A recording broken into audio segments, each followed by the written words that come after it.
بسم اللہ الرحمن الرحیم.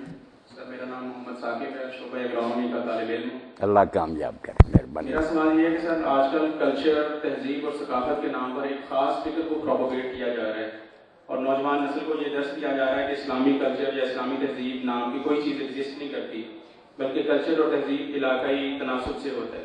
اس حوالے سے میری بھی اور طلباء کی رہنمائی فرمائیں کہ کیا اسلامی کلچر کے اندر وہ صلاحیت نہیں ہے کہ وہ ہر دور کے تقاضوں کو پورا کر سکے؟ Thank you. پہلے تو بچے نے یہ الفاظ جو ذرا ہے نا, تہذیب اور ثقافت, میں نے بڑے بڑوں کو دیکھا کہ وہ ان میں فرق نہیں کر سکتے. دانشور ہیں, پروفیسر ہیں, مگر وہ تہذیب میں اور ثقافت میں فرق نہیں جانتے کہ تہذیب جو ہوتی ہے وہ کسی قوم کی اصل چیز ہوتی ہے, ثقافت اس کا مدر ہوتا ہے. وہ علاقوں میں جدا جدا بھی ہو سکتا ہے, کوئی بات نہیں. اسلامی تہذیب کی بنیادیں ہیں کہ وہ مرد عورت کو الگ الگ رکھنا چاہتا, شرم و حیا کو قائم رکھنا چاہتا, زنا کو گناہ کے بعد سب سے بڑا جرم سمجھتا. اس لیے اس نے پھر جتنے آگے راستے اختیار کرنے نا, موسیقی میں یا کسی چیز میں, تفریح میں, اس میں اس بنیادی بات کو اس نے نظر انداز نہیں ہونے دیا کہ اختلاط مرد و زن جو ہے تباہی کا باعث. تہذیب بنیادی اصول ہوتے ہیں جس پر کسی امت کی نا اساس استوار ہوتی ہے, بنیادیں قائم ہوتی ہیں. لباس میں شرم حیا کہ مرد کا حصہ جو ناف سے گھٹنے تک ننگا نہیں ہونا چاہیے, عورت سر سے پاؤں تک ڈھانکے.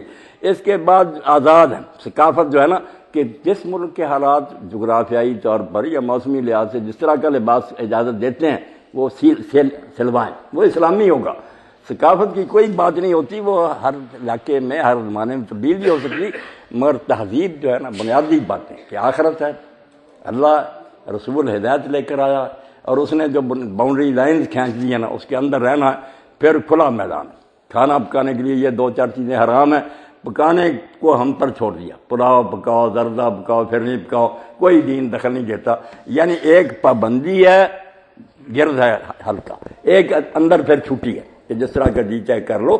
تو اسلام میں تہذیب بھی ہے, ثقافت کے بھی کچھ اصول ہیں, مگر جکڑ نہیں دیا گیا. انسانوں کو کافی حد تک آزاد بھی چھوڑا گیا, پابند بھی رکھا گیا. دونوں چیزیں ساتھ ساتھ ہیں. یہ جو لوگ کہتے ہیں نا باتیں, نہ یہ اسلام کو پڑھتے ہیں, نہ ان کو یہ توفیق ہی ہے کہ قرآن مجید کو کبھی پڑھیں, نہیں پڑھتے. میرے ہی پروفیسر تھے منظور حسین شور صاحب, اللہ رحمت فرمائے, سوشل ذہن کے تھے, ذرا شاعر بھی تھے, بہت قابل آدمی تھے.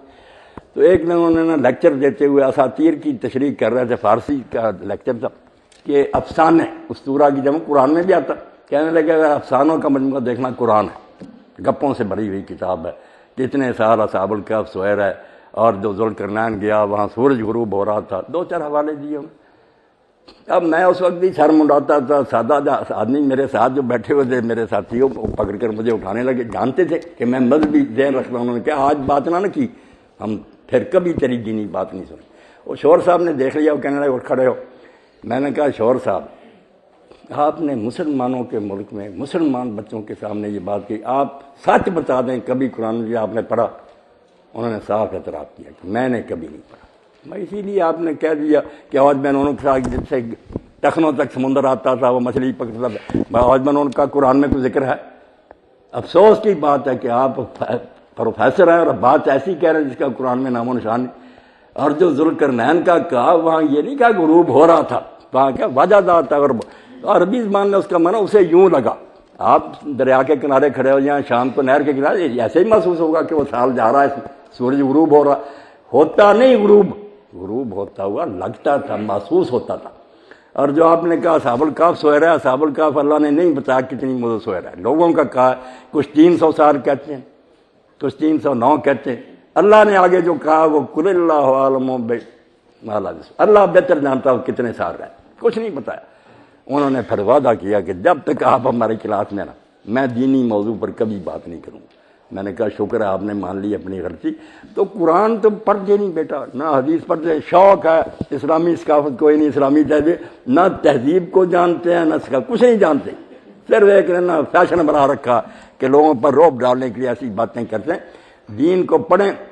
آپ لوگوں کو میں صرف توجہ دلاؤں گا, آپ پڑھے لکھے بچے, کہ مولانا مودودی رحمۃ اللہ نے علی گڑھ یونیورسٹی کے لیے نا لکھنا شروع کیا تھا. مکمل نہیں ہوئی کتاب, مگر اس کی جو ہے نا جتنی ہے وہ آپ سب لوگوں کے پڑھنے کی, اسلامی تہذیب اور اس کے اصول و مبادی.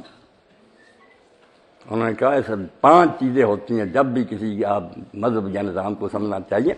پہلے تو ہے کہ اس دنیا میں وہ انسان کی کیا پوزیشن بتاتی ہے. پہلا سوال کہ یہاں وہ اپنے آپ کو کیا سمجھ کر رہا ہے, کسی کا محکوم اور ماتحت ہے, مجھ پر کوئی حاکم ہے, یا میں آزاد ہوں مطلق عنوان, کوئی خدا نہیں, نہ مجھ سے کوئی پوچھنے والا. پہلے اپنے بارے میں فیصلہ کرے کہ اس دنیا میں کیا بن کے رہنا, چور بن کے رہنا, کسی کا مکان لوٹنا ہے, یا آپ کا اپنا ہے یا کسی کا ہے. پہلی ہے کہ پوزیشن اپنی متعین کرے. دوسرا پھر زندگی کا نصب العین ہے. جب پوزیشن طے ہو جاتی ہے, اگلا سوال ہو جاتا پھر میں کیا کروں جس سے میری زندگی کامیاب ہو. تیسرا بھی پھر وہ بنیادی عقائد کیا ہیں جو ذہن میں بیٹھ جائیں اور ساری عمر آدمی کو پھر وہ رہنمائی دیں. اللہ رسول عقیدوں کو جمانے کے لیے پھر عبادات, اور عبادات سے آگے پھر معاملات. پوری زندگی میں آدمی کا رویہ درست ہو جائے. آخری دو ایسے نہیں لکھے گئے مگر پہلے تینوں اس میں موجود ہیں, اسلامی تہذیب اور اس کے اصول و مبادی. شروع میں تہذیب اور ثقافت وغیرہ پر ایک بحث کیے. پڑھنا چاہیے, بغیر پڑھے تبصرہ کسی معاملہ میں جہالت, دنیاوی علم نہیں. پہلے آپ اس کو پڑھ تو لیں, جو پڑھا ہوا نہیں وہ دخل دے تو جاہل کی بات کا کیا وزن ہوتا.